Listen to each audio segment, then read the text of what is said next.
Hello, this is Mindy from The Weekend Gardener, and today I'd love to do a product review. I love natural products when it comes to gardening, organic products. And this is made by Black Kow. Now what I really like about this is well-seasoned cow manure.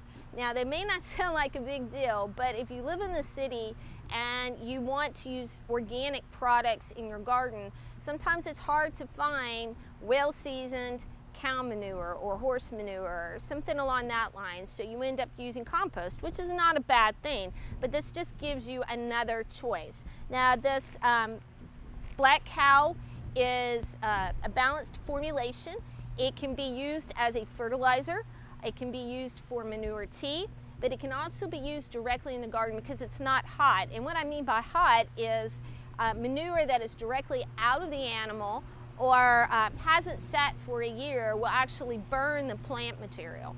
And so that's why I'm always saying well seasoned. It needs to sit at least a year. Now this company has thought through and through on information that they need to provide the consumer. So on the back there is all sorts of very valuable information. It tells you depending on your garden space, how many bags of Black Kow you're going to need. They also break it down if you're going to incorporate it from a 1/2 inch all the way to 3 inches deep. It tells you how much you're going to need for raised beds, what you're going to need for a garden, for a flower bed, if you're going to use it to amend the soil when you plant a tree.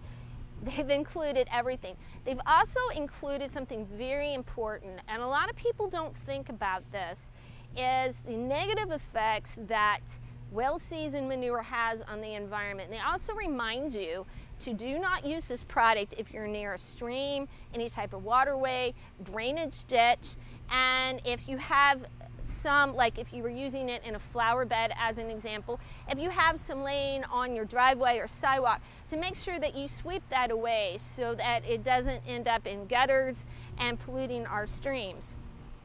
Now the only negative I have on this product is due to a recent study that was done, and farmers no longer can use manure in vegetable production, because if the manure gets on the leaves, it causes all sorts of problems, E. coli problems, and etc. And with this product, even though I'm sure it is sterilized, etc., it is not mentioned on here about the care that you really need to take if you're using this product around your vegetables. You can incorporate it into the soil, but if you are misting your garden or it naturally rains and that soil is dislodged and it bounces back up on your lettuce leaves as an example, you're running a chance of contamination from E. coli. But beyond that, this is a wonderful product. I would give this 2 green thumbs up. It's just a lovely organic product to try this year, next year, whenever you want to start your garden and approach it from an organic perspective. So until we meet in the garden again, this has been Mindy from The Weekend Gardener.